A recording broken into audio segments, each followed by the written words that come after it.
sehat lah, sehat. Kita perkenalkan dulu Dokter Oka Negara. Dari yang SD diantar orang tua, Hamil dan lain sebagainya. Kadang-kadang di Bali itu kan budayanya tuh ngobrolin masalah ngesek itu tabu, Dok. Gimana, Dok, menurut dokter?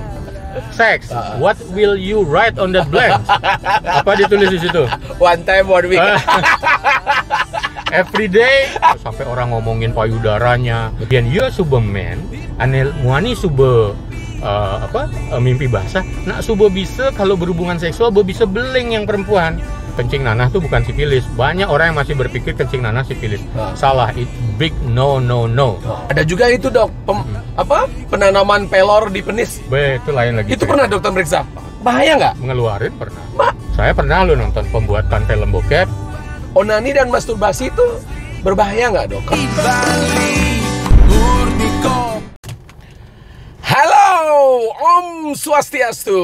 Sabu Navigator semetontit yang sarang sami bertemu lagi dengan Tiang Jun Bintang dalam acara yang paling ditunggu-tunggu. Siapakah bintang tamunya, apa saja yang akan dibahas, dan keseruan apa saja yang terjadi di Ngopling kali ini. Saya masih berada di Kebon Vintage Cars dan kita masih ada di acara Ngopling Ngopi Keliling bersama Kopi Banyuwangi Legenda Rasa. Om Swastiastu, ini ada kopi baru, cocok untuk tua muda dan pecinta kopi Bali. Baik, bintang tamu saya kali ini adalah seorang dokter spesialis, sahabat saya yang lama tidak bertemu, tidak berjumpa, dan hari ini saya berkesempatan untuk bertemu dengan beliau di sini di Kebon Vintage Cars. Apa saja obrolan kita pada hari ini? Saksikan ya. Saya jemput dulu Pak Dokter. Lama banget tidak berjumpa.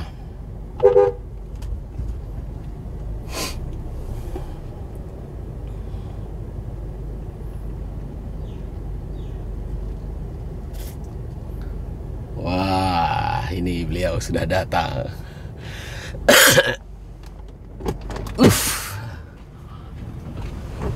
Om Swastiastu, Pak Dokter. Swastiastu. Sehat, Dok? Kengken ya Blijon, sehat lah, sehat. Kita perkenalkan dulu Dokter Oka Negara. Om Swastiastu, pada Tsunamian. Dokter, kita pakai seat belt dulu ya. Oh iya, oke. Kengken masang nih. Ya, ditarik sini. Wah, dokter juga punya mobil bagus tuh. Saya ngikutin. Nih dokter, saya janjinya jam 11, dokter jam 10 udah di kebun. Luar biasa. Emang seorang dokter yang on time.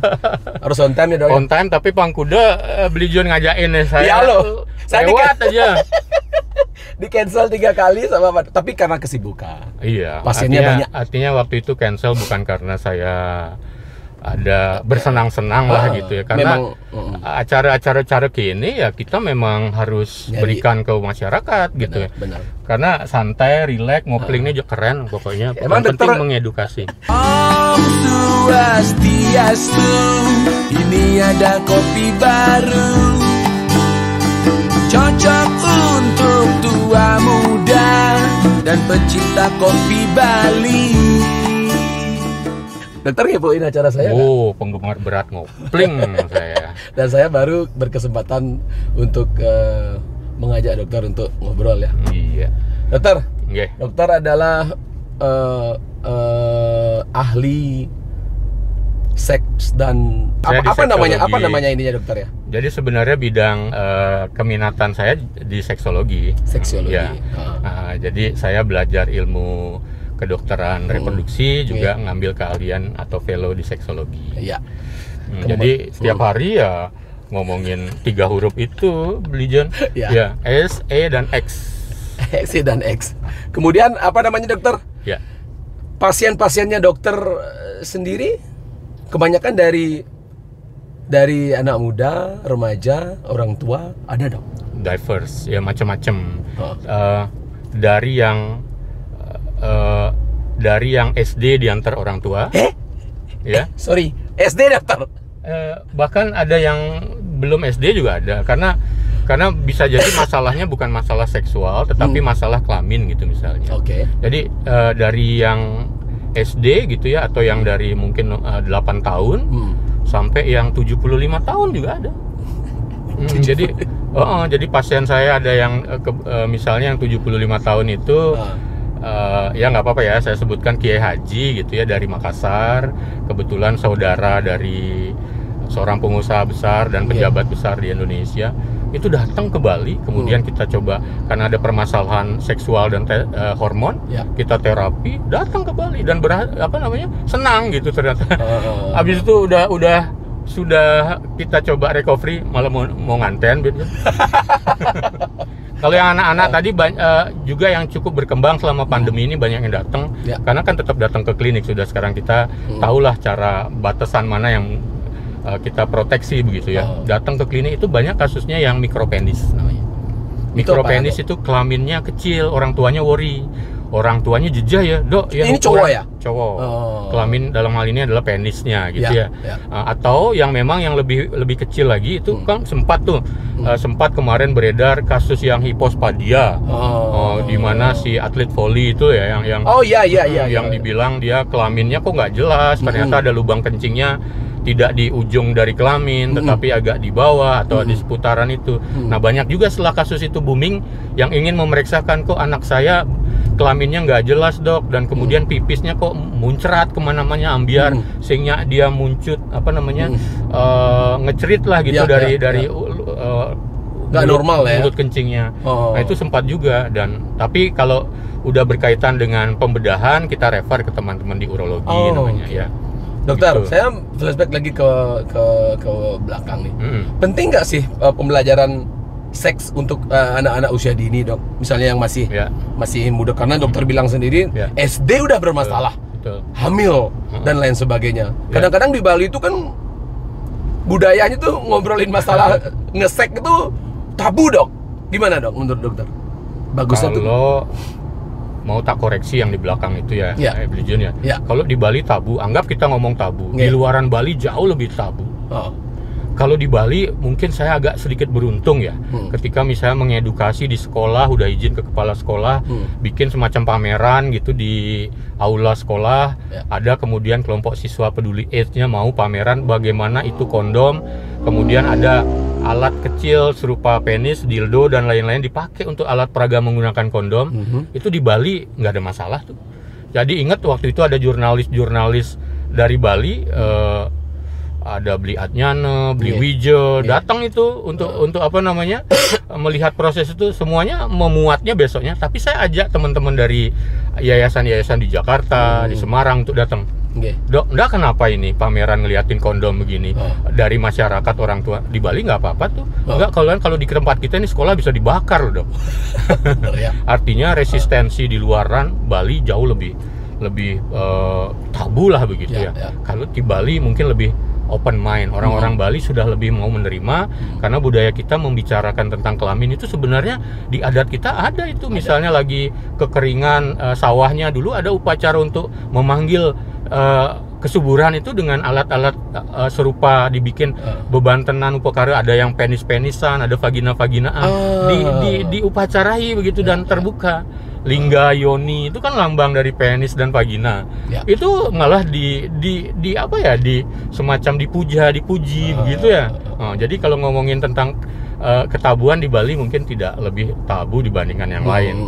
Tapi memang masalahnya adalah nak nuliu, orang tua males untuk mengedukasi anaknya. Padahal penting ya, Dok ya. Penting banget ya. Jadi tidak cuma ngomongin tentang kehamilan.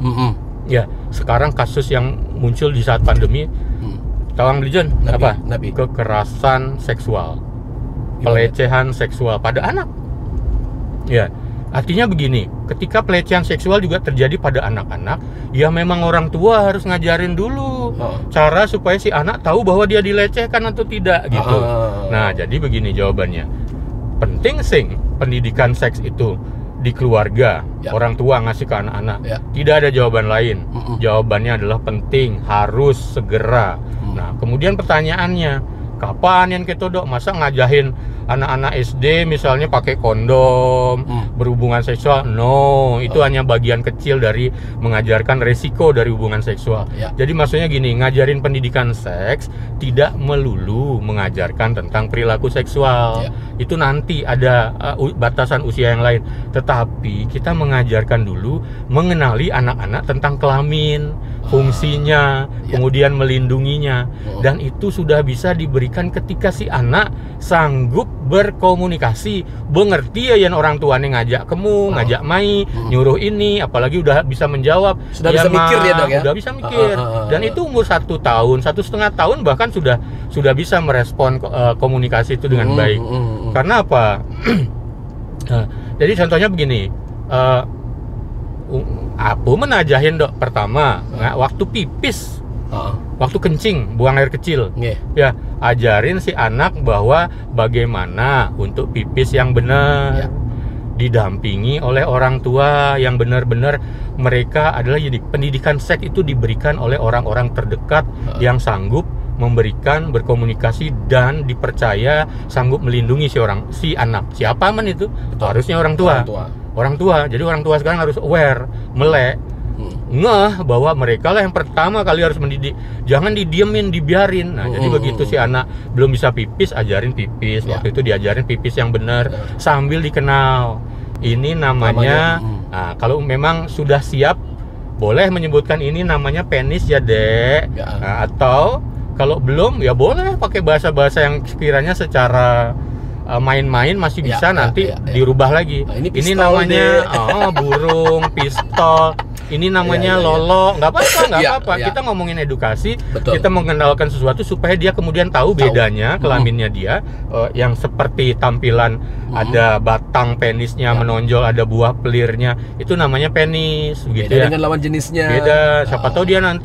Siapa tahu nanti kalau misalnya tidak diberikan informasi, tiba-tiba ngumpul dengan anak-anak yang kecil-kecil di pantai gitu, tiba-tiba dilihat buka celana, loh kok beda?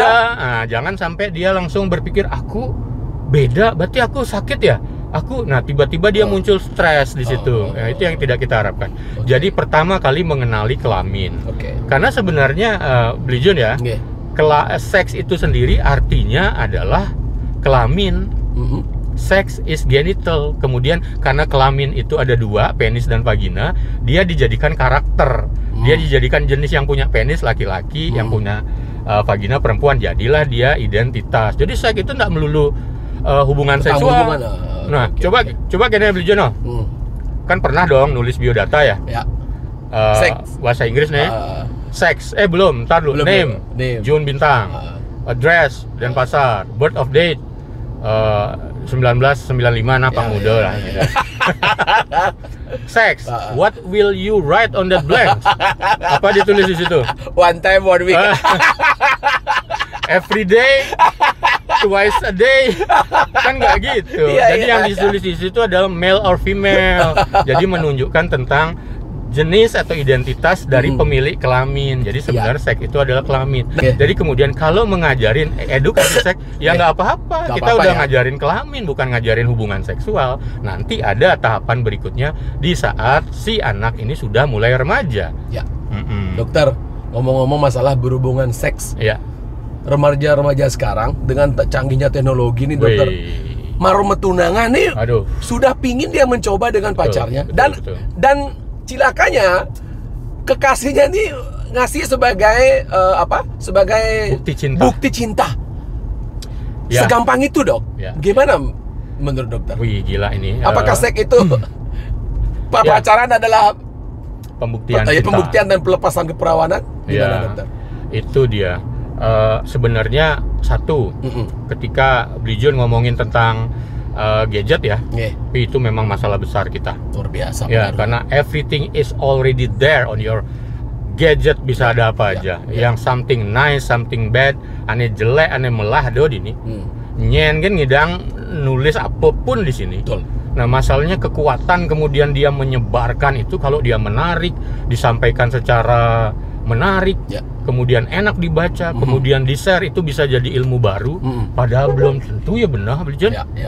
Belum tentu. Nah, itu tantangan besar. Artinya gini, buat para semeton apa jadinya ngopling nih? Ya, Semeton ngopling yang mendengar ini contohnya, jika punya kabar baik jangan juga disimpan di hati, Bagikan. bantu nyebarin. Kalau bisa lebih banyak dari kabar buruk. Kadang kabar buruk yang mengkhawatirkan tuh yang menarik disebarin kalah pada akhirnya. Tapi begitu lihat kabar baik, saja doa saja, tapi sebut sampai di situ aja. Nggak dibagikan. Jadi misalnya nih, mereka yang educator, mereka yang content creator, udah capek bikin content creator, bagus, like aja tapi nggak di-share. Betul. Padahal berbagi kebaikan itu penting, Dok, ya. Padahal yang buruk-buruk serem kejang ke grup sampai viral, kalau perlu sampai didengar, kalau perlu kejang nawang rago nih nyebarin saja. Gitu. Ya, itu tantangan satu di gadget. Nah, pada akhirnya gadget ini juga memberikan kontribusi untuk sexual debut namanya, pengalaman seksual pertama. Nah, jadi tergantung siapa yang kemudian sudah nonton ini. Yang nonton SMP, adik-adik kita yang SMP kemudian tertarik, sudah punya pacar, ditonton bersama, diobrolin bersama. Mungkin kalau jarak jauh dia ada namanya sexting, bercanda dulu, yang aku sayang sama kamu ya, gini-gini.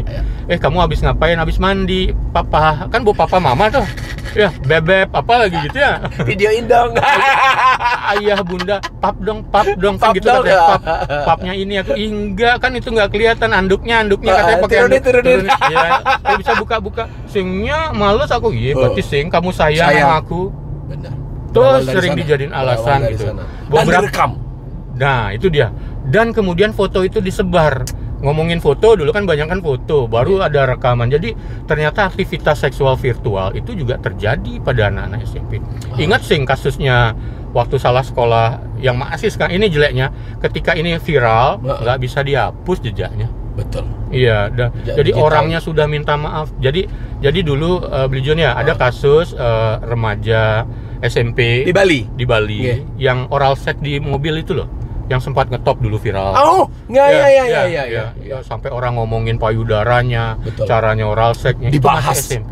Dibahas. Dan saya itu sudah masuk laporan Lembaga Perlindungan Anak. Sudah di forum anak juga sudah melindungi si anak ini, karena sejujurnya yang anak-anak remaja yang melakukan itu mereka korban. They do not nothing. Yang nawang apa sebenarnya, belum ada yang mengedukasi dengan baik.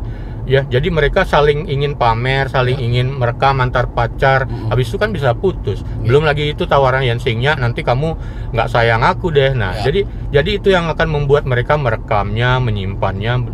Nah, masalahnya anaknya udah baik, udah mau sadar, udah melupakan masa, tapi kan jejaknya masih ada. Betul. So, para semeton hati-hati sekali ketika menggunakan gadget untuk kepentingan seksual. Karena walaupun sudah dihapus, bisa dipanggil lagi dengan aplikasi undelete macam-macam itu ya. Bisa mereka handphonenya dijual, itu ternyata kadang-kadang di recall dulu file-file lamanya gitu, bisa tersebar. Nah, pada akhirnya kemudian memang kelihatan anak muda ini referensinya juga di media sosial. Tetapi sebenarnya sebelum ada media sosial dan gadget, juga perilaku mereka beberapa dalam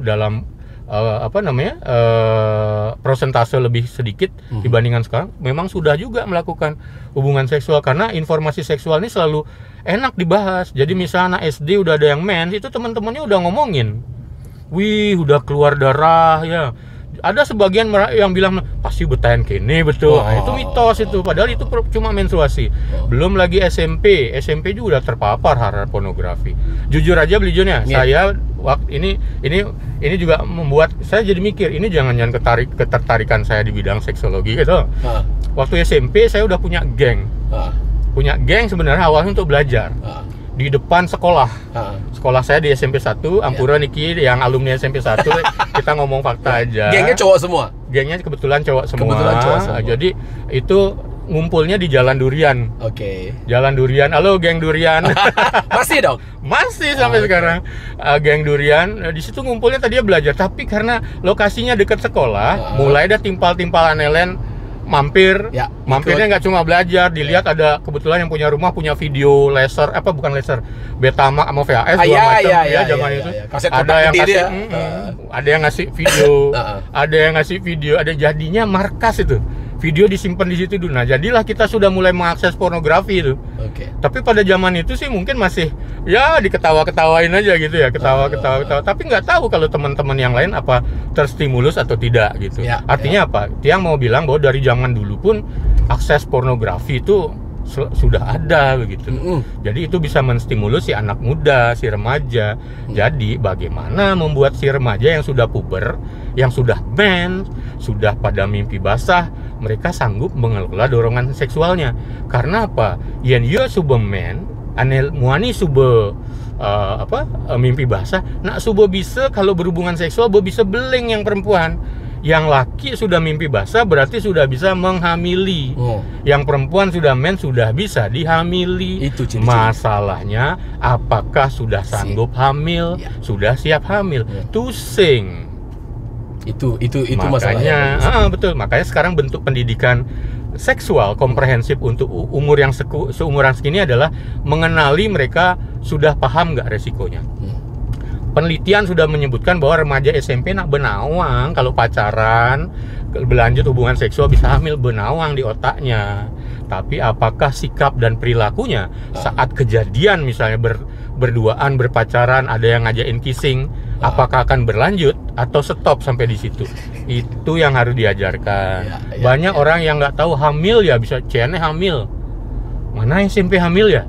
Mana yang SMA hamil ya? Kalau di Amerika, siswi hamil sekolah, kalau sekolah mereka amburadul beli John. Amburadul, bajunya comprang-comprang, bisa muntah di kelas, bisa pusing, bisa teriak-teriak. Orang jadinya mikir, oh kalau hamil kayak gitu singnya. Jadi mereka takut. Pengertian takut ini memang punya proteksi akhirnya untuk melindungi supaya sing gitu. Gitu sekarang sementara kan kalau ada hamil, bahkan bisa jadi sekolahnya melindungi, suruh dia subut dulu sekolah. Akhirnya teman-temannya juga bingung. Kenapa ya? Ada hamil apa enggak? Ya enggak tahu. Jadi tidak ada contoh yang memberi pelajaran dari sisi akibat. Enggak ada edukasinya dok kita. Betul. Ya.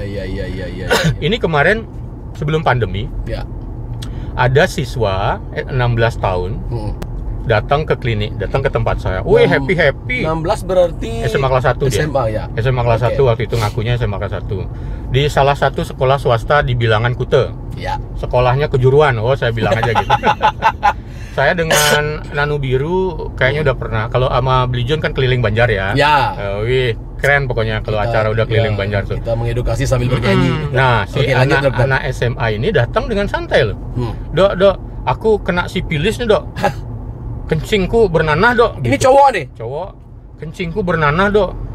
Coba, Dok, obatin, Dok. Pertama, di situ aja udah salah tuh. Kencing nanah tuh bukan sifilis. Banyak orang yang masih berpikir kencing nanah sifilis. Salah, it's big no. Jadi sebenarnya kencing nanah itu gonore, kemungkinan besar gonore. Apa itu dok gonore? Nama sakitnya. Nama sakitnya gonore atau orang nyebutnya GO.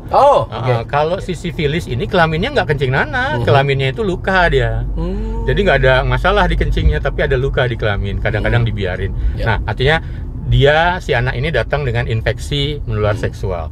Terus saya tanya, Gus, ini namanya kamu udah terinfeksi menular seksual. Orang kenalnya penyakit kelamin. Ya dok, saya udah tahu saya kena penyakit kelamin dah ini. Tolong diobati. Santai banget ya? Dengan santainya. Terus saya bilang gini, kamu melakukannya dengan siapa?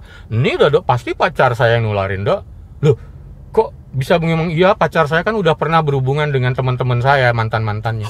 Di mana? Satu kelas dok. Jadi si perempuan ini pernah berpacaran, berhubungan seksual dengan 3 laki-laki lain di satu kelas, yang 2 diantaranya juga menggejala infeksi menular seksual. Iya jani keno, dan dengan santainya. Terus pertanyaannya, Gus, saya nganggo proteksi Gus, nggak takut kena penyakit? Ini udah pelih yang dok, cewek yang singnya dok. Ceweknya katanya nggak mau, kamu nggak mau marahin ceweknya kamu. Ciang sing bani ngopak nak lu. Gitu jawabannya, ini seru banget.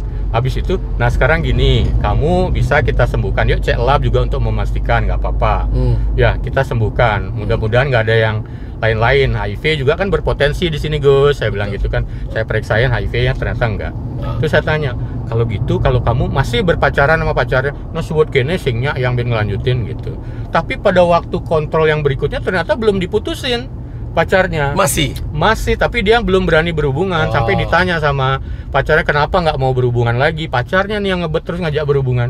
Terus saya bilang gini, loh kan saya bilang kalau nggak putus atau misalnya gimana, tolong sampaikan ke pacarnya, ke ceweknya juga harus periksa, karena untuk memutus rantai penularan, gitu ya. Sing bani yang dok, begitu. Pada akhirnya saya kemudian ngambil keputusan, nelpon kepala dinas dan puskesmas yang ada di situ, kepala sekolahnya, saya edukasi ke sekolahnya. Itu yang kita temui loh, kita dapatkan loh, di mana di luaran sana masih banyak tuh yang ternyata nggak ketahuan. Di kemarin juga sempat ya beli mirip sekali. Ini anak dari, saya sebutan nih, dari Buleleng nih, saya bilang aja ya. Anak SMP juga datang periksa. Sama cowok juga diantar sama agak lebih senioran dikit, mungkin kakaknya. Kemudian 3 temennya yang lain, berempat datang memeriksakan si cowok ini. Ternyata patuh kencing nanah gunore. Terus saya nanya, ini jangan diulangi lagi, kita obati. Kenapa bisa begini? Ternyata di situ ada satu yang seru nih. Dok, soalnya kayaknya dok, engken dok, yen tonden sipilis, kan tetap pakai istilah sipilis. Yen tonden kencing nanah dok, sing muani ada aneh. Sampai ada gitu ya dok ya? Ada ternyata. Dan ternyata yang nganterin itu kan mungkin kakaknya atau sepupunya atau seniornya. Iya dok, rago masih pidan tayan kena kene. Minum obat netit, ya minum sebutin nama. Sembuh ya nih, sing sembuh. Ya memang nggak semua infeksi menular seksual dengan satu obat bisa pasti sembuh. Belum lagi yang istilahnya resisten antibiotik. Antibiotiknya udah kebal ya karena sembarangan diminum. Ada juga itu dok, penanaman pelor di penis. Itu lain lagi. Itu pernah dokter meriksa? Bahaya nggak? Ngeluarin pernah. Karena pelornya kan dipasang, kemudian harus kita keluarkan. Tujuannya apa sih? Jadi begini, laki-laki itu terutama hampir di belahan dunia ya, termasuk di Bali, laki-laki itu dominan ya, patriarki lah bilang gitu. Kuasa laki-laki itu terasa harus lebih loh gitu. Ya, jadi perempuan itu pokoknya subordinasi di bawah laki-laki, termasuk dalam bidang seksual. Jadi pada akhirnya laki-laki yang merasa dirinya perkasa, hebat, jantan, itu harus juga dibilang potensi atau kemampuan seksualnya itu hebat. Dan salah satu lambang dari kehebatan itu seringkali dianggap penisnya itu harus perkasa. Entah itu ukurannya harus besar, entah itu penisnya harus ditambahin macam-macam. Ya, ngeri. Dikasih gotri, pelor itu udah biasa. Itu yang paling ketika orang aku mau nambahin apa, pasti pilihannya di gotri atau pelor. Karena itu yang paling aluh. Dokter mau masang itu juga? Enggak, kalau masang jelas nggak boleh. Nggak boleh seorang dokter, karena kan dokter itu istilahnya dia membuat seseorang yang sakit menjadi sembuh. Atau yang jelek lah, nggak begitu, jadi lebih baik. Tapi sering melepaskan ya? Nah, kalau melepaskan harus. Nah, jadi itu kan gampang tuh, tinggal ditoreh masukin, toreh masukin. Yang penting mereka tahu caranya masangnya itu dengan steril, kasih alkohol atau apa. Tentunya rasa nyerinya yang dia ini kan ada yang pakai semprotan, ada yang ditahan-tahanin. Yang lain itu ya dipasang, yang dilapas, dipasang itu sikat giginya itu. Sikat giginya dipatah-patahin kecil. Tuh soalnya pengganti pelor. Ya, kemudian ada yang dipakai rambut kuda, asuangnya rambut kambing atau rambut kuda.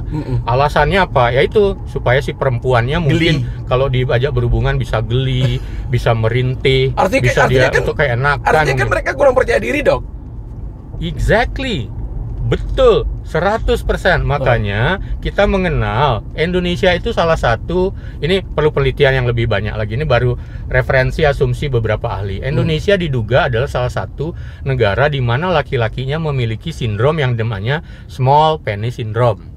Merasa ukuran penis atau penisnya kecil atau tidak berdaya. Dan itu yang karena referensinya adalah film bokep seringan. Padahal film porno itu yang ditampilkan adalah laki-laki terseleksi. Saya pernah nonton pembuatan film bokep. Iya, memang dipilih, kemudian yang itu disuntikkan. Jadi waktu mau berakting disuntikkan itu. Dan cut berapa kali ya? Cut berapa kali? Karena kalau tidak disuntikkan, cut berapa kali di bawah lighting belum tentu bisa maksimal. Betul. Ditonton orang. Jadi disuntikkan ada namanya alprostadil namanya, suntikan ya. Itu supaya mau kekeh gitu. Dan kita membandingkan dengan itu. Nggak bisa lah, dok ya. Nggak bisa. Jadi begini, nah ini menarik kemudian.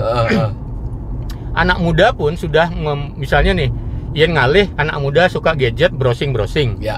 di Om Google nih, di Google kan ada dialog box itu. Yeah. Tulis aja penis. Coba lihat 20 link pertama yang muncul tuh dari search engine optimizer-nya itu. 20 first link yang halaman pertama itu pasti mengarah kepada situs-situs memperbesar penis. Ya. How to enlarge your penis. Dan larinya kemudian apa? Ke obat-obatan tertentu. Ya, ke traksi. Ada tuh memperbesar penis dengan pakai traksi. Traksi naon Jun? Tentu nih. Ditarik dengan pemberat. Penisnya Ditarik dengan pemberat. Kan ada dengan pompa, ada dengan oles, ada dengan minum. Secara tradisional kemarin juga berapa kali anak-anak muda nanyain saya, "Dok, beneran nih dok, kita lagi mau bikin artikel tentang pembesaran penis." Apa tuh? Katanya membesarkan penis di samping dengan tradisional ke mak-mak itu, yang dibilang ada juga direndam di air teh dok, air teh basi. Menggenap ganti. Menggenap. Ya nawang. Iya kalau syukur-syukur mau, dan itu juga mustahil. Tahu-taunya ngisut Putus aja. bisa. Enggak, tahu-taunya ngisut. Kenapa? Kenapa? Ternyata tehnya dipakai slimming tea. Ngisut dia langsing jadi. Dokter, ada pertanyaan lagi nih. Ya. Ini misalnya kita kan nonton film dan lain sebagainya. Onani dan masturbasi itu berbahaya nggak dok? Karena ada banyak yang keseringan, karena tidak mempunyai pasangan. Langsung saya jawab. Ah. Onani atau masturbasi itu hanya berbahaya jika dilakukan sangat sering. Dua, dilakukan menggunakan alat-alat yang berpotensi mengakibatkan cedera atau infeksi. Di luar itu sebenarnya masturbasi adalah pilihan aktivitas seksual. Buat mereka yang belum punya pasangan, mungkin sudah ada dorongan seksual meningkat atau jauh dari pasangan. Ya, itu yang pertama yang belum punya dulu. Mereka bisa melakukan masturbasi, silakan. Buat yang ternyata LDR, long distance relationship, pasangannya jauh, tugas pilih juga masturbasi sebagai pilihan begitu. Boleh. Atau justru ketika sedang berhubungan seksual dengan pasangan sedang ada, boleh juga saling memasturbasikan. Boleh, itu adalah variasi. Asal itu dia jangan dijadikan sering dan menjadi urusan nomor satu dominan. Itu kalau keseringan kenapa berbahaya dok? Addiction, ketergantungan. Jadi apapun yang menyenangkan kalau dilakukan keseringan itu bisa jadi bahaya. Saya punya kasus yang remaja SMA SMP kelas 3 kecanduan masturbasi. Kecanduan masturbasi. Belum mau sekolah walaupun mobil jemputannya udah ada datang, kalau belum masturbasi. Jadi dia hari itu sampai beberapa kali karena sering kejadian begitu seperti itu, kamar mandi dipakai papanya, di kamar ada adiknya. Akhirnya bingung dia di mana, akhirnya dia ngaku pusing. Nggak sekolah. Jadi kan sekolahnya yang dikorbankan. Ini kok sering anak saya nggak sekolah ya dok karena bilang pusing. Itu saya pernah ngintip itu, ternyata dia waktu bilang pusing tapi mencoba untuk memegang kelaminnya, masturbasi itu begitu ke gap sama saya dia langsung berhenti bilang pusing. Itu bisa dibilang kelainan? Sebenarnya addiction itu bukan deviasi ya, kelainan, tapi masih bisa kita recovery untuk kembali kepada mengatasi ketergantungannya lah begitu. Jadi seperti ketergantungan semua apapun yang menyenangkan. Narkoba dianggap menyenangkan, ganja, cimeng, ekstasi itu kan bukan deviasi sebenarnya, tapi dia masih bisa kita perbaiki. Demikian juga misalnya nggak boleh menggunakan bahan-bahan yang berbahaya. Saya pernah punya pasien juga yang akhirnya, ini lucu, ini nama terjemahan Indonesianya, akhirnya mengalami penis patah. Padahal di penis yang ada tulang.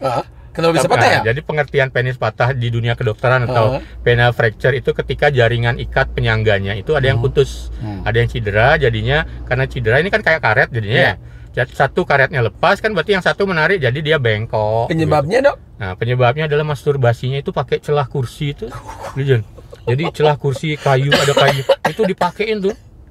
Akhirnya ada gesekan kuat, cedera, berdarah kelaminnya, itu harus dioperasi loh. Bisa diobati?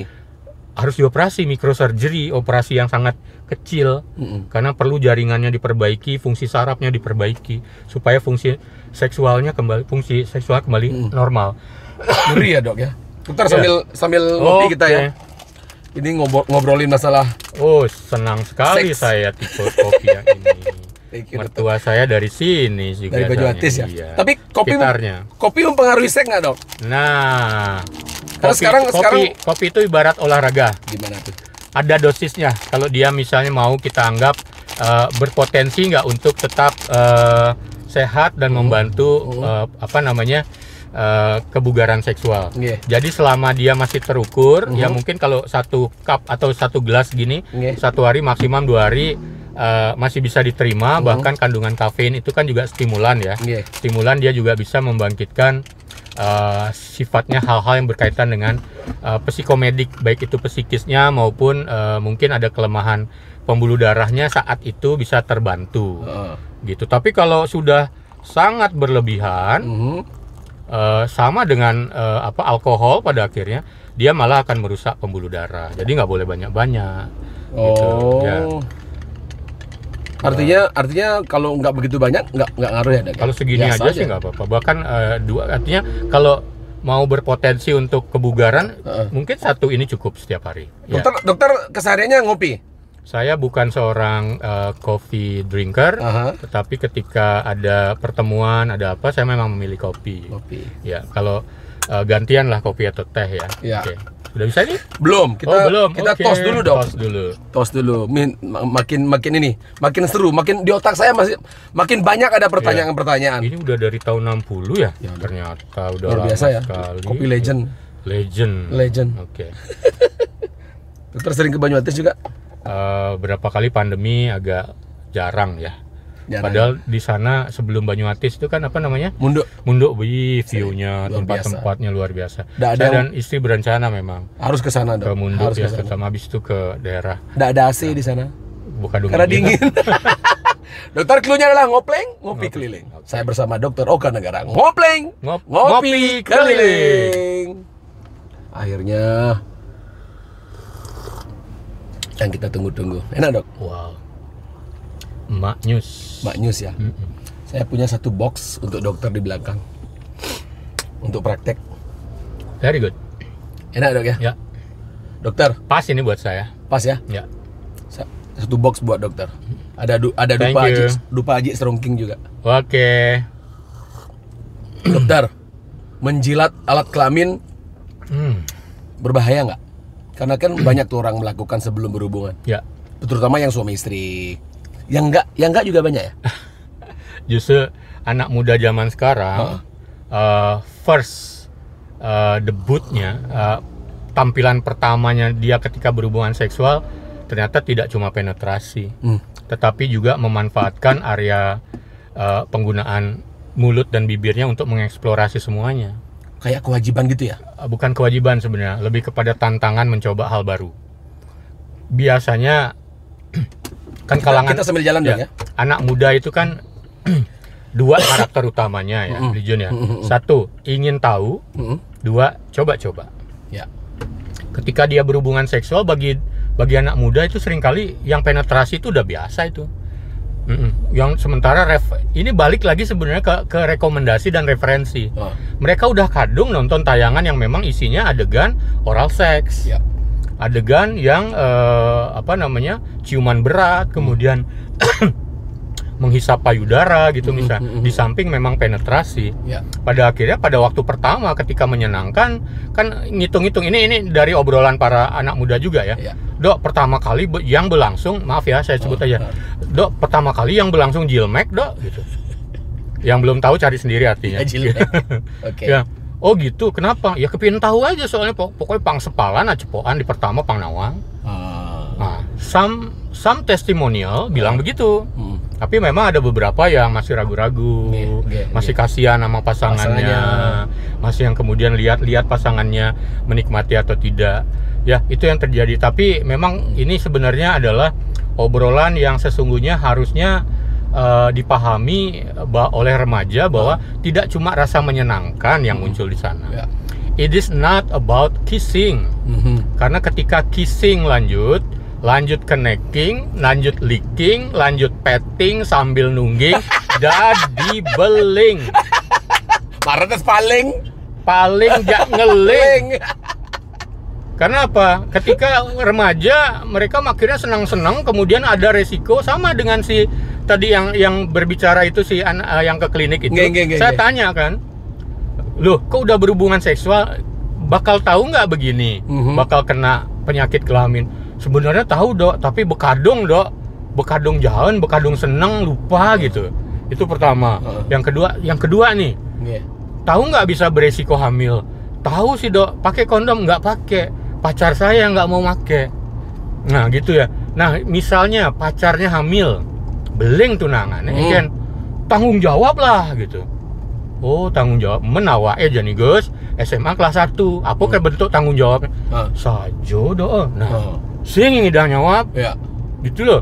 Mending kalau ini SMA kelas 3 ya, saya pikir sekolahnya bisa selesai lah begitu. Iya dok, nggak tahu ya gimana. Itulah Gus, itulah apa namanya? Ya saya sebutkan waktu itu namanya. Artinya hati-hati berikutnya, karena kalau nanti hamil gimana, orang tua nggak tahu. Sing ada anak remaja yang belum tamat sekolah, kemudian hamil, ya, kemudian beling, bunting, apapun namanya itu, ya. Kemudian orang tua kemudian gembira, pasti ngeling kejar. Yang sekarang misalnya ada tradisi bukan tradisi, ada kejadian menikah udah hamil, kemudian pada gembira orang, ya mungkin kan udah lewat sekolahnya, udah pada bekerja gitu, itu mungkin ya itu menyakiti hati orang tua ya dok ya, artinya gagal mendidik anak. Betul, dan jadi ngeling itu apa, gagal merasa mendidik anak, belum lagi stigma dari orang, belum lagi pendidikan juga.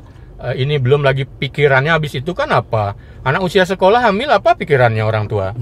Apalagi kalau si anak juga tidak mau ngomong sama orang tua, pasti berpikir aborsi.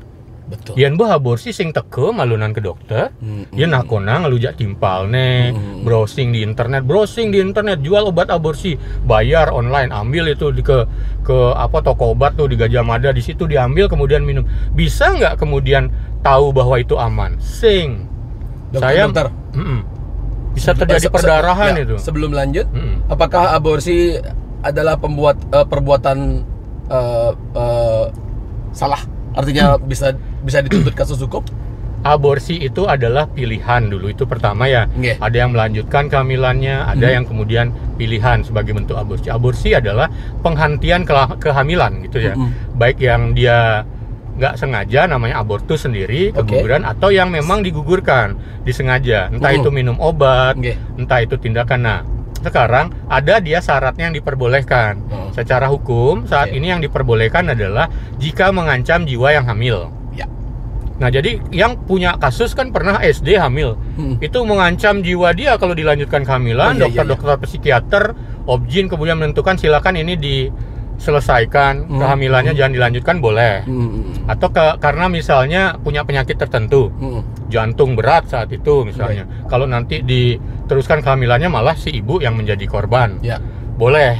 Itu pertama. Yang kedua, undang-undang kita memperbolehkan untuk kasus ini karena perkosaan, pemaksaan karena perkosaan. Di luar itu masih belum diperbolehkan. Nah jadi kalaupun ada yang diizinkan, pertimbangannya itu dia tidak sanggup untuk dilanjutkan karena masalah medis mungkin juga, atau mungkin sosial medis lah. Artinya ada alasan yang tepat ya dok ya? Ada alasan, dan itu pun dilakukan di tempat-tempat yang boleh melakukannya. Sementara yang tadi kita diskusikan kan kadang yang mesen di internet, minum sendiri perdarahan. Terus yang kemarin juga ada minum obat-obat tertentu perdarahan. Ada nih apa istilahnya, pengusaha dukun atau balian di daerah Gianyar, ditusukin dengan kate base ditusuk tuh beli Jun. Ditusuk itu akhirnya apa? Perdarahan, memang mau namanya juga ditusuk kan perdarahan. Tapi karena ini kotor, nggak kasih apapun, akhirnya perdarahannya berlanjut, panas tinggi, itu nyawa masuk ke rumah sakit. Ini kasus benar ini, masuk ke rumah sakit, habis itu 2 harinya sudah boleh pulang. Tapi pulangnya habis itu tetangga-tetangga ngabuk kaso mulai mati. Nyen pelih tuh. Coba pikir. Bener. Ketika ada remaja hamil, laki-lakinya nggak mau tanggung jawab, melakukan hubungan seksual tuh, balik lagi. Buktikan cintamu padaku, melakukan hubungan seksual. Habis itu hamil, sehingga tanggung jawab. Orang tua sing bani ngomong aja orang tua, datang ke dokter mungkin telat, sing bani ke dokter atau gimana. Akhirnya nakona ngajak timpal. Di sekolah juga enggak diajarin apa-apa untuk kasusnya. Akhirnya dia melakukan itu, katik sirih itu, katik basi, mati terus, meninggal, pass away, rest in peace, Amoring Ngacintyo. Nah, nyen pilih do. Coba beli John pikir. Ayo. Coba siapa yang salah? Ujang-ujangan sih dah. Coba jawab. Ani lo. Hah? Ani lo. Sing dok. Ani lo. Inilah bedanya masalah seksual, beli John. Kacamata orang memandang itu beda-beda. Ani Chen play dok. Nah, tidak ada yang benar-benar paling salah. Jadi gini ceritanya. Oke. Ini kasus saya, pernah saya bawa kisah percintaan. Sebenarnya dia melakukan hubungan seksual dan kemudian anemuani sehingga juga melanjutkan karena hubungan mereka sebenarnya nggak disetujui orang tuanya. Gimana tuh? Anemuani jabo, ane lo mena. Oke. Ane sing bange lanjutin. Kasta, wangsa lah gitu ya. Nah, kalau kasus ini saya bawa ke pemuka agama yang pernah di Surabaya ngomong ajak kiai haji sama pendeta. Kasus ini saya bawa. Siapa yang salah Pak Pendeta? Saya jawab, Dok, yang salah tuh anak-anak muda itu, Dok. Kenapa gitu? Mereka melakukan perbuatan dosa. Pilih yang jawab sih, masih pilih nak tugasnya gitu. Iya kan? Ya. Tapi kalau misalnya ini kan kejadiannya telat ke dokter. Dokternya juga nggak aware karena si remaja ini juga cuma bilang telat mens. Ya. Terus ke bidan, ternyata juga bidan udah tahu hamil, malah dimarahin dia. Bandel kamu. Nah, mulai ya makanya nyari gitu, nyari dukun, nyari orang gitu ya. Nah, itu ceritanya. Nah, ini kasus nyata. Nah, kalau saya bawa ini ke teman-teman dokter di dinas kesehatan, siapa yang salah? Mereka melihatnya dokternya yang profesional, harusnya konselingnya luwung sampai dikejar, nggak boleh gitu. Datang kemudian bidannya pelih tuh, ngadi opain kasih lah solusi. Ya, kemudian ada juga yang nyalahin si anak orang tua, anak yang takunang diturun-turuni pasti orang tuanya. Hari gini Dok, dilarang mereka, nggak boleh gitu ya. Saya bawa ke Jakarta ke teman-teman LSM. Siapa yang salah ini? Siapa? Yang salah adalah pemerintah, Dok. Tidak memberikan informasi yang benar untuk kesehatan reproduksi. Jadi si anak nggak tahu resiko saja masih. Semua bisa. Nah, di Banjar kemudian ada nyeletuk gini, nyene pelih kate base, Dok. Kan iya nengay mati, Dok. Artinya semua itu pihak itu adalah juga berkontribusi terhadap ini salah. Dan kacamata yang melihat itu yang menentukan bahwa siapa yang salah. Dari sudut pandang coba mana? Masalah seksologi, bahkan besok ada yang HIV, ada yang IMS, kehamilan. Bisa liu ke pandangan cara mata orang melihat kasus-kasus pornografi, hubungan seksual. Singidang patuh udah dibesik. Saya sebagai dokter lihat medisnya. Pedalam ya harus dilindungi dia supaya tetap sehat. Begitu ya. Tapi kalau tokoh agama nggak boleh gitu, perbaiki dia supaya dia punya moral yang bagus gitu. Dokter, kalau misalnya SMA, SMP dan lain sebagainya untuk menghindari kehamilan, mabuk kondom nih ke sekolah, Dok, apakah salah? Untuk zaman Jani, kalau saya jadi gurunya, saya temukan itu, saya panggil dia. Anaknya buat apa? Yang bawa kondom. Buat apa? Saya peluk, saya salamin, saya pegang kepalanya. Hebat kamu. Hebat tuh dalam arti bukan berarti hebat mendukung, artinya dia sudah siap jikapun dia beresiko. Jadi dulu ingat kasusnya ketika ada penggerebakan narkoba maunya di salah satu SMA di Bilangan Denpasar di Jalan Sudirman. Dulu itu maunya sidak narkoba, tapi ketemunya kondom. Nah, ternyata dia itu adalah seorang educator kelompok siswa peduli, memang untuk edukasi. Dihukum? Nggak dihukum sih akhirnya, cuma yang menjadi terblow up termasuk di sekolahnya, dibully dia. Woi, nggak bukan, padahal yang ngebully jangan-jangan udah berhubungan seksual tapi nggak pakai kondom. Lebih berisiko mereka. Nah, cuma begini pada akhirnya, Dok, kalau itu personal kita temukan, kita dukung. Ya, sambil bilang, jadi kalau kamu lakukan memang dengan aman menggunakan kondom. Tapi kondomnya jadi pengingat juga ya, bahwa kamu setiap kali berhubungan, kamu akan beresiko loh kalau memakai ini. Jadi misal ngabuk saja dokter Roko mau beresiko, raga sing siap dah malu. Gitu. Betul. Tapi ketika kita mau mengedukasi, balik lagi, kayak tadi ada sekolah yang beresiko, di situ saya akan edukasi tentang kondom karena di sekolah itu sudah ada. Tapi kalau sekolahnya masih baik-baik aja, adem-adem, ya secara keseluruhan aja ngomong pencegahan pacaran sehat, bagaimana pacaran yang baik, bagaimana membina keluarga.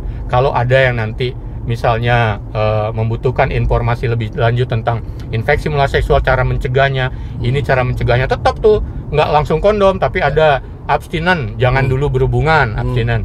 Be faithful, setia dengan pasangan. C, baru pakai kondom kalau sudah beresiko gonta-ganti pasangan misalnya, supaya tidak terjun bebas. Gitu. Oh, ya. Nah, ngomong-ngomong masalah pasien nih, Dok. Ya. Kan bukan orang umum aja. Ada artis pasien dokter, Dok. Artis, kalau pun ada nih artis Bali apa artis nasional? Ini. Karena dokter Roko kan terkenal banget nih. Kalau Jadi saya nama dokter Roko dan ya, dan seks itu Pak. udah nggak tabu lagi, Ya. artinya ngortang masalah. Pasien itu kan ada yang datang, Ya. ada yang mungkin nelpon, Ya. ada yang mungkin chat WA gitu ya, Blijon ya. Yang cara banyak. Atau ada yang tiba-tiba ketemu di event gitu, tiba-tiba langsung konseling hari itu juga gitu ya. Tapi kalau bicara tentang artis nasional ada sih, ada, tapi Nasional ada. ya nggak banyak. Tapi kalau saya sebutin gempar gitu. Nggak boleh disebutin ya. Ya, ada kode yang etik. berkaitan dengan gangguan seksualnya, ada yang juga berkaitan dengan karakter identitas seksualnya dia, ada juga yang kepingin ngerubah tampilan perempuannya jadi laki-laki gitu. Ada. Jadi kalau yang dari jauh, saya bekerja sama dengan teman dokter di sana, Dokter misalnya dari bisa Jakarta. melakukan itu. Ada beberapa yang membutuhkan bantuan ya kita lakukan, oke. tapi memang syaratnya kuat ya, ada persyaratan khusus begitu. Kalau artis Bali, Artis Bali ini penyanyi penyanyi ada, Dok.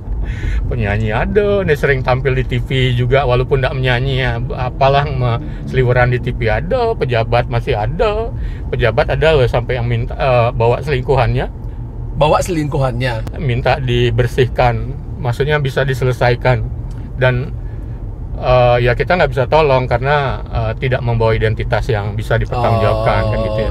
Dokter bukan hanya asal nolong aja ya, nggak harus bisa. tahu backgroundnya ya. Betul. Ini kayak- Profesi kayak- dokter itu, apalagi saya dosen ya, beliau ya. Nggih. Double loh. Kita itu terikat dengan sumpah dokter Ya. dan etika kedokteran Nggih. gitu ya. Nggih. Jadi saya sering sedih ngelihat teman-teman yang melanggar etika, tapi terus-terusan dia tampil karena masyarakat tidak tahu kalau itu melanggar.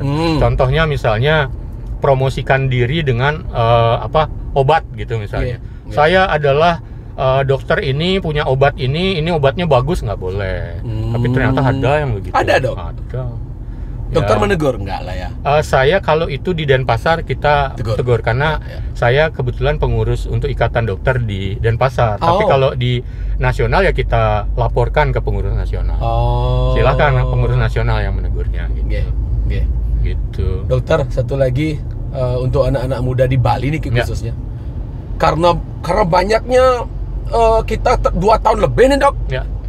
COVID nyatuan COVID gini, HIV/AIDS terlupakan. Jajo. Padahal berbahaya juga, Dok. Lebih berbahaya asalnya. Kalau Bali nomor berapa sih, Dok, di Indonesia? Bali, nah Oh.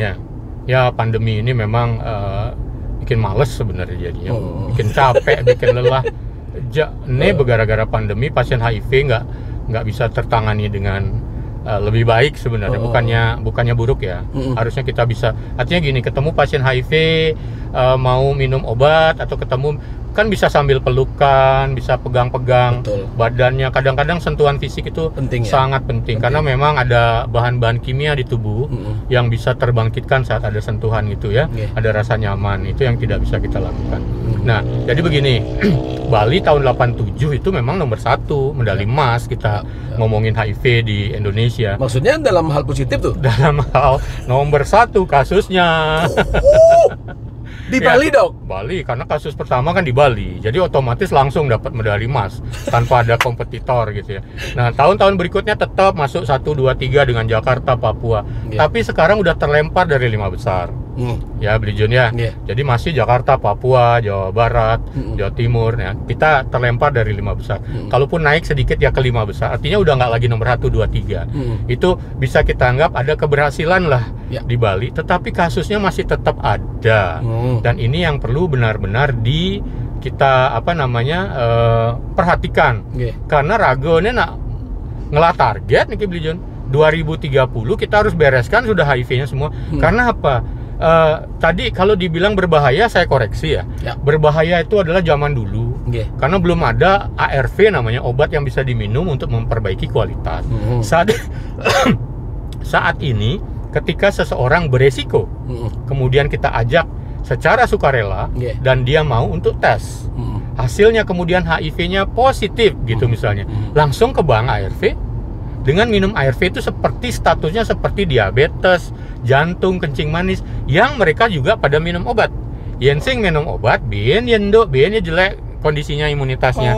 Jadi tetap diminum. Nah, kalau diminum ini malah bagus. Ketika diminum ARV-nya, kadang-kadang di darah besing ya virusnya. Undetectable namanya, tidak terdeteksi, dan dia akan sehat dan menularkan pun tidak. Nah, itu. Jadi kalau orang semua mau begini, target kita di 2030 aman. Mau beresiko pada periksa, yang kemudian yang sudah positif minum ARV-nya, kemudian orang tidak lagi menstigma yang lain karena sudah kadung biasa. Jadi ketika kita mengedukasi, orang yang HIV pun tidak mau menularkan ke orang lain, tapi lebih berpikir bahwa aku ada pada dunia baru, status baru yang diingatkan bahwa ada virus dalam tubuhku, aku harus tetap sehat dengan berpikir positif, berlaksana positif. Begitu sebenarnya. Kalau semua mau begitu, nak berperagat. Sudah. Artinya tapi kesadaran diri sendiri ada. Persis. Masalahnya balik lagi tadi, masalah seksual itu tabu benar. Jadi orang juga berpikir bercermin pada dirinya aja, saya beresiko enggak ya? Saja sih beresiko. Kemudian mau meriksa enggak mau. Padahal ketika mau dan semuanya serba konfidensial, ketahuan sekalipun kita sambut gembira dengan ARV. Gitu. Selesai masalahnya. Bahkan kalau ditunggu ARV itu selalu ada kabar baru, jenis baru, nanti bisa diganti dengan yang lebih bagus. Mungkin sekarang minum sekali-sekali, mungkin bisa saja suatu saat cuma minum 1 bulan sekali. Kuang luang apa tuh? Minum tinggal sakit. Yang penting nggak menularin ke orang. Bahkan ketika dia undetectable, daya tularnya juga udah mendekati 0. Bicara nak sembuh betul. Gitu. Dokter, berciuman bisa menularkan HIV/AIDS nggak?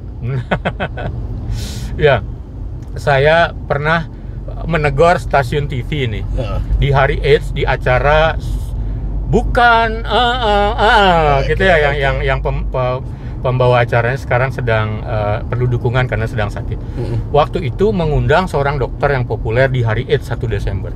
Dokternya ngomong gini, jadi pesan saya buat anak-anak muda, hati-hati, ciuman pun bisa nularin HIV. Mau kejang, mau belalak mah tuh. Dokter nonton kepala penis ini gitu ya. Kepala penis itu kepala, penis kan penis. Itu nah istilah untuk menghujat, ngomong kasar untuk bahasa Bali ya. Tas klaim gitu. Oke. Kok bisa seorang dokter ngomong kayak gini, kita telepon akhirnya. Karena apa? Berciuman yang dia jelaskan adalah karena ada pertukaran air liur. Soalnya air liur bisa nularin HIV. Nah, kalau ngomongin aktivitas ciumannya, lihat dulu yang dimaksud itu cipika, cipiki, cike, cium kening, cibiteng, cium basah, apa cipete? Ciuman cipete? Sambil pegang-pegang tit.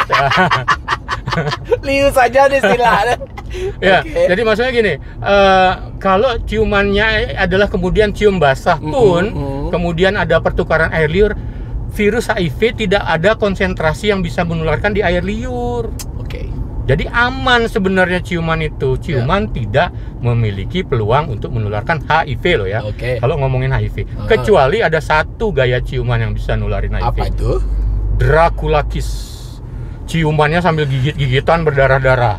Itu pasti nular. Kalau ada darah kalau satu. Nah, pertanyaan nyen kodak ke Dracula kiss. Kecuali Dracula. Dokter, bagaimana caranya kita tahu nih orang ini aman nih dari HIV/AIDS nih? Aman ini... apa orangnya kira-kira bervirus? Kira-kira bervirus apa enggak nih orangnya? Gimana? Soalnya kan kita bisa ngesek di mana aja gitu loh, Dok. Artinya liur Dok, tinggal pikiran kan begini, orang ini jangan-jangan udah sering berhubungan seksual ya. Nah, kan gitu. Nah, jawab mitos ini aja satu deh. Tuh asalnya beseng perawan tuh karena pantatnya begini, payudaranya begini, jalannya begini, itu aja enggak benar. Untuk menebak itu aja enggak benar. Untuk menebak orang yang sudah tidak perawan nanti dan sudah sering pernah berhubungan seksual aja kita nggak bisa nebak. Jadi mereka yang HIV ini kalau dihubungkan dengan perilaku seksual udah sering atau tidaknya itu nggak bisa ditebak. Tapi kemudian apakah dari mungkin seringnya ada untuk si HIV-nya ada gejalanya nggak, kan begitu? Pertama kali HIV itu masuk ke tubuh, bahkan sampai 5 sampai 10 tahun pun sing ada perubahan apa-apa. Oh. Berarti nggak bisa, Dok ya? Ya itu udah kecuali makanya, dengan cara pemeriksaan. iya, satu-satunya cara cuma pemeriksaan darah, ya, pemeriksaan antibodi pada tubuhnya terbentuk atau tidak. Sama pemeriksaan virus itu bisa pemeriksaan antibodi, ini yang paling gampang, simple, atau pemeriksaan langsung ke virusnya seperti PCR yang sekarang. Itu misalnya. Jadi coba kadang-kadang pada akhirnya si yang membawa virus sing nawang kalau dirinya ada virus. Dan dia akhirnya tetap melakukan gonta-ganti pasangan. Jadi makanya pesannya, yen sube raga merasa pernah berhubungan seksual dengan orang yang tidak jelas statusnya, apalagi mungkin ada istilahnya bad boy, fuck boy atau apa gitu. Perempuan ada pada situasi seperti itu. Halo ladies, Anda sudah masuk ke beresiko. Apalagi sube jelas-jelas kitanya sendiri yang gonta-ganti pasangan. Pasti sudah masuk kelompok beresiko. Yang beresiko, lakukanlah tes karena itu bisa menyelamatkan kondisi kualitas hidup Anda, termasuk melindungi orang lain yang mungkin belum, siapa tahu kalau kita tertular dan kita bisa tidak menularkan ke orang lain. Betul. Itu yang benar ya, Dokter ya. Iya. Tapi memang masalahnya ya, Blijon ya.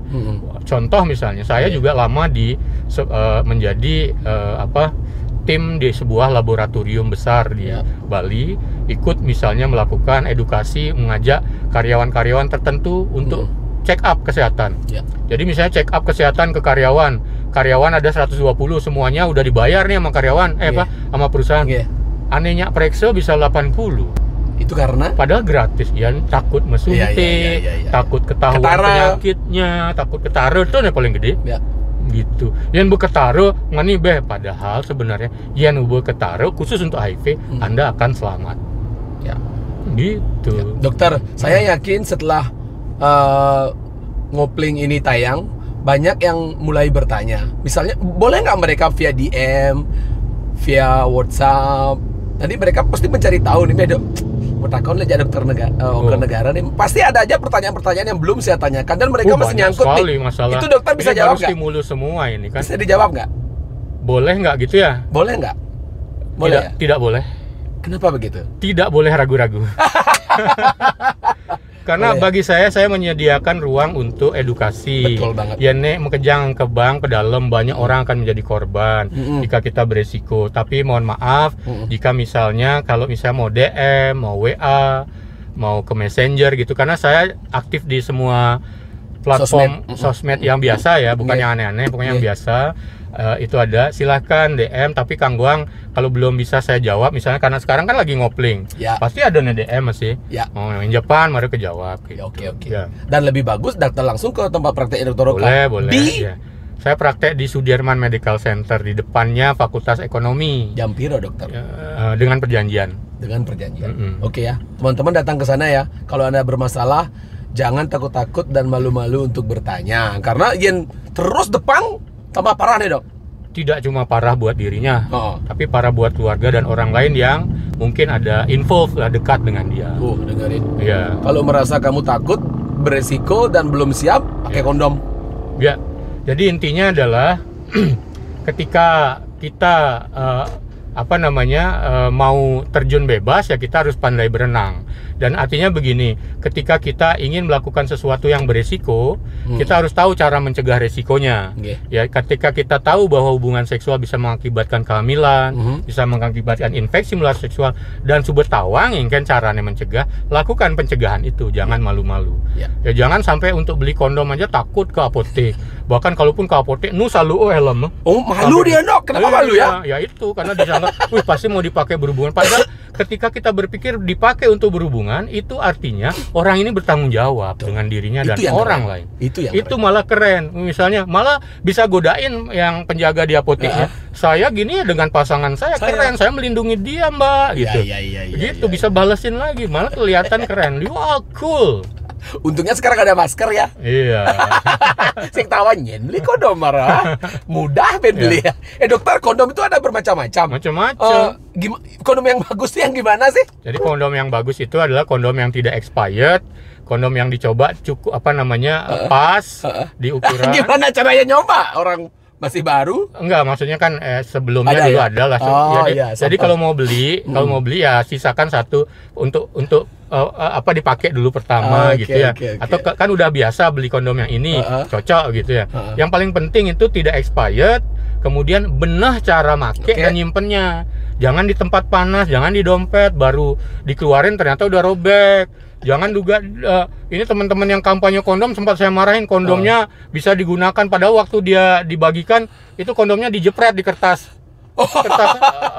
Kan buek ya gitu loh. Nah, berisiko malah. Ya, dan kondom ini memang agak unik karena banyak orang yang berprinsip kondom ini membatasi kurangnya. Pada akhirnya beberapa produsen dia mau menambahkan rasa, aroma, adanya coklat, adanya durian, adanya soto ayam kan ya. Biasanya ada rasa babi guling. Terus setelah dipakai, gimana cara membuang yang benar, Dok? Kan banyak orang ngangon kan ya bisa besut nganggo. Ya sebenarnya kalau pakai kondom itu paling bagus adalah kenalkan dengan pasangan dan itu jadikan ritual mesranya. Jadi sekarang pakai kondom, pasangannya yang masangin dengan baik. Kemudian waktu selesai jangan nunggu sampai loyo banget. Masih sudah selesai ejakulasi tapi masih tegang, dikeluarkan pelan-pelan. Habis itu diikat ya. Diikat, jangan ditaruh di sembarangan tempat. Gitu cukup udah gitu ya. Banyak yang nggak tahu kan, masalahnya sepele, tapi saya tanyakan biar kalian tahu bagaimana cara pemakaian dan lain sebagainya. Dokter, thank you ya. Sebenarnya 1 jam itu kurang ngobrol sama Dokter Oka loh. Kurang. Kita nanti kalau ada pertanyaan kita bikin season 2 ya, Dok. Boleh. Saya ke tempat pertanyaan dokter. Jadi ngopling spesial, nggak di mobil. Siap. Jadi saya bisa nanya banyak. Ya. Oke, Dokter ya. Ya intinya saya boleh nyampein sesuatu silakan, buat dokter, silakan.